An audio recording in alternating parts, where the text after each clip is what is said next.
like to thank organizing committee for giving me the chance to attend this international conference, and thank you for being here. The title of today's presentation, Gaming as a Guide to Landscape Archaeology, creating questions about how we could use gaming to approach archaeology of landscape with different and more dynamic way. To begin with, it is essential to define the term landscape. The landscape has multiple meanings, and it is not easy to come up with a sole one. Every landscape consists of a combination of natural, environmental, and cultural features. The issue arises when it comes to the role of the landscape in relation to human actions. In past theories, the landscape was perceived as a passive receptor of human action. However, as the importance of spatial and landscape archaeology increased, researchers started viewing the landscape as a more active and complex entity that could define human actions. As archaeologists interacted with a variety of different landscapes, they started to perceive landscape as a constantly changing arena in which people survive, develop, and create culture. Every landscape has many different natural characteristics that could, based on their needs and aims, that could affect the defined human actions. People attempt to exploit their environment wisely based on their needs and aims. Depending on the various environmental factors, humans act differently, and their actions have a different impact on the landscape. Therefore, the landscape not only accepts the results of human action, but also plays a definitive role in choice-making and acting. This interrelated relationship leads to the creation of meaningful places. Technological innovation supported landscape archaeology with useful modern techniques and tools that help archaeologists to collect and analyze the data. Aerial photography using modern UAVs, drones, remote sensing, photogrammetry, and LiDAR are helping to reconstruct and visualize the present environment. These techniques allow archaeologists to accomplish spatial analysis and extract several conclusions. Nevertheless, most of this analysis could not provide a dynamic approach to human actions, like highlight microscale problems and suggest solutions. That lack of dynamism is the main problem that must be faced to understand or reportray human actions. The main subject of this presentation is the use of the gaming environment as a tool for a better understanding of human actions in a certain landscape. Gaming environments offer various assets when it comes to the reconstruction of past environments. Especially, real-time strategy games offer the chance not only to interact with the virtual landscape, but also they award the better exploitation of it. Moreover, real strategy games give the chance to experience a variety of different landscapes and to understand the way people's actions are defined by them. Finally, these gaming environments highlight the importance of human choice and their consequences to the landscape. However, it must be highlighted that the construction of 100% realistic polar environment is impossible. As a result, the playable landscapes, even those which are related to past environments, are not 100% accurate. The game I worked with is Age of Empires 2 Definitive Edition. Age of Empires 2 contains different gaming modes, such as single-player campaigns in skirmish and multiplayer. Through gameplay, players experience different landscapes from Scottish highlands to African deserts, and from Azteca and Indonesian jungles to Mongol steppes.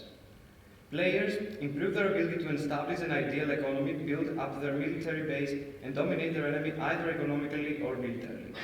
To succeed, they must take advantage of the environment, establish their settlement near resources, secure their supplies, and take control of important areas like rivers or cliff passages, mines, and forests. One of the most creative tools that Age of Empires 2 has is the scenario editors. Using these editors, players can create their maps. Players turn the empty space into a specific landscape by creating both a natural environment that contains every natural detail and units that contain units, buildings, and other embellishments. By using these tools, players could become creators, giving them the chance not only to play but also to think about how to create creative, playable, and functional scenarios. Here I will set a paradigm based on the landscape of the wider Paphos region in the western Cyprus. However, I'd like to emphasize that the main goal is not to extract archaeological conclusions, but to understand the multiplicity of situations that might take place in a microscale at a specific time and place. To begin with, the Paphos region is comprised of three basic areas, separated based on their elevation and geomorphological characteristics. The highest areas are the Troodos district on the north, the brown color, then comes the middle height district of the foothills of Troodos, the yellow and brown color, and at last the lowest part, that of the alluvial deposits with the green. From Troodos mountains to the coastal areas, 4 rivers flow shaping 4 watersheds, which, as Athos Agapiou highlights, host most of the archaeological sites known till now. Their passage is shaping small valleys which play a major role in connecting the Troodos district with the coast. This connection is very important since the late Bronze Age, because it allows coastal settlements to reach the metalliferous zones of the West Troodos, with the orange color. Except for the narrow river valleys, inland consists of rocky slopes of various heights, which restricts the accessibility to the Troodos district. Since the beginning of the Middle Bronze Age, the number of sites in its hinterland increased, especially in river valleys. During the late Bronze Age, coastal sites were established, and many researchers believed that were used as gateways for the export of products that came from the hinterland. Although copper was the most wanted material in this time, researchers are not sure if this was the main export material for Paphos. However, because of its importance, both scenarios are based on the attempt of a coastal site, placed east of the Arizos Delta, Paphos Palaepaphos, to reach the mines at the Troodos district and safely bring the copper to the harbor. Some possible research questions. The basic issues analyzed is economic stability and the factors which lead to it. Based on this topic, safety issues are going to be analyzed as the way that the main coastal settlement could keep the chain of production safe. Today's scenarios are referred to the problems that the production and transportation chain might have faced, presenting them as microscale events that probably were frequent and prevented the main coastal settlement unhindered to exploiting the copper. The factors and techniques that have been used in these scenarios must be taken into consideration. Firstly, the natural environment and especially elevation was created based on the present characteristics and the digital elevation models. Second, natural features like trees, cliffs, passages, and river shallows are hypothetical elements that are not certainly related to the pale environment. Archaeological information was used specifically for their geographical distribution, and it should be kept in mind that the researchers are not sure about the relationship between inland and coastal sites of Paphos during the late Bronze Age. Scenario Editor tool allows the creation of a hypothetical but reality-based map of the Paphos region. On the northeastern side of the map, it's the Troodos district, then the 4 rivers that flow to the southwest, reaching the coast. The rivers pass through valleys that become the main passages between Troodos and the coast, and unpassable cliffs separate valleys and higher ground areas, creating passages that allow us to understand the importance of passage use and control. Forests are located both in Troodos district and between the catchment areas. To increase the functionality of the environment, shallows were placed on rivers to allow units to pass to the other side. After completing the natural environment, the human environment was created based on the archaeological research and geographic distribution of the sites. However, the type of every inland site and the relationship between them isn't certain. There are some details from the previous map. The first picture depicts the inland settlements between the rivers. The second picture depicts the mines in the Troodos district. The third picture depicts the northwestern coastal settlement, the archaeological site of Ma, one of the earliest fortified settlements of late Bronze Age Cyprus. And the fourth picture depicts the hypothetical representation of the main coastal settlement of Paphos. The coastal site of Paphos is considered the main site of the Paphos region, which managed to control the hinterland and exploited copper from Troodos. The stable relationship between mines and the coast would allow a more stable economy, but how easily could we talk about a chain of production and transportation of goods for about 25 to 30 kilometers of forests and valleys, which their control from the coastal settlement isn't certain? Such distance can cause a variety of effects, both on production and transportation. Specifically, bigger distances means that it would be harder to control and protect. Also, it means that the time that people need to transport the minerals to the crafting and trading sites on the coast would be also increased. These two effects, plus the increased risk and dangers that the main settlement must face, make the situation uncertain for the establishment of a stable and strong economy. The first scenario that is going to be checked is the ambush scenario. In this scenario, set ambush point A as the best area to ambush the chain of copper transport from the mines to the harbor. As a scenario editor, one has to think about the ideal position that bandits must use to succeed. First, I've set bandits on the shortest route that the transporters will most probably use to reach the harbor. Especially, they are set on a narrow passage through the river valley surrounded by impassable cliffs and forest. This location is ideal not only because the environmental factors are helpful, but also because it is away both from the mines and the coastal center of the harbor. Ultimately, bandits must use ranged units to take full advantage of the environmental capabilities, such as the impassable cliffs and the river. The capitalization of this certain landscape allowed bandits to succeed in their cause and interrupt the transportation of copper to the harbor. In this scenario, the chain of transportation collapsed. On the other side, the main coastal settlement must react. There are some solutions to the ambush problems. First, the least cost solution is to try to use another passage, but such an action might have the same ending as the first one.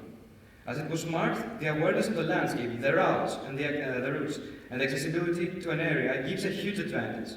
By using another passage, possibly unknown or less known than the main river route, transporters might face unexpected dangers due to the lack of awareness and visibility. The second solution is the establishment of a permanent military support in crucial locations like nodes or important routes to patrol the area. The solution will be more effective, but also more expensive for the main settlement. The advantages that we learn are better control of the route, safety for the transporters, and as a result, a safer economic organization in general. In this scenario, a patrol was placed in the nearest node to ambush point A. Certainly, they managed to patrol this area successfully, and when transporters were attacked, they managed to assist them and save them. Considering their bigger manpower, the player, the patrol, should take advantage of the environment and fight in the open field. However, after this success, it was impossible to reach the ranged unit on the other side of the river, and as a result, the danger wasn't completely cleared and the chain was barely saved. The third scenario, called mines under attack, refers to a more massive attack immediately at the site of the quarries in the Troodos district. As a result, mines will be destroyed or captured. The production and transportation procedures will be interrupted. There are a variety of suggested solutions to this problem. Firstly, a risky but less expensive solution is to send military assistance or a patrol from the main coastal settlement to resolve the problem. However, it would be impossible to arrive on time, and as a result, the quarries might fall. Another solution is the establishment of a permanent garrison near the quarries to control the wider area and act in case of any danger. However, this solution would be much more expensive for the main settlement. Moreover, training more military units to sustain for a long duration and preserve this inland military base would make the mineral supply mandatory. In this scenario, I've tried the solution of the establishment of a permanent garrison near the quarries. After quarries were attacked, the garrison reacted immediately and protected the miners. The immediate reaction drove the attackers off and protected the production procedure. Considering these scenarios, there are a variety of microscale problems caused by long distance and the economic dependence of a coastal settlement on copper. First, the settlements should focus on the maintenance of the production and transportation procedures by continuously staffing miners and transporters. Simultaneously, they have to resolve all problems that could disturb the consistent function of these procedures. Thus, the coastal centers dominate the hinterland either militarily or economically by making treaties with the smaller inland sites. To conclude, scenario editing might become a tool that an archaeologist could use both for a better understanding of the landscape and a more dynamic approach to human actions in it.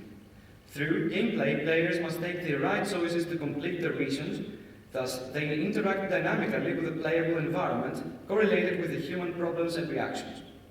Playing these scenarios provide players and researchers the ability to dynamically approach microscale events that took place during a procedure like the production and transportation of copper over a long distance. Players could interact more dynamically with their research subject because they must think of all the possible reactions and solutions for a problem. As a result, this dynamic approach could trigger different thoughts and explanations that could both enlighten new research and reapproach past ones. Finally, it should be kept in mind that scenario editor cannot be used as a predictive tool for a new archaeological investigation or as a tool that could realistically reconstruct the paleoenvironment. But in the end, it can help players and researchers to better understand the human and landscape relations. Thank you.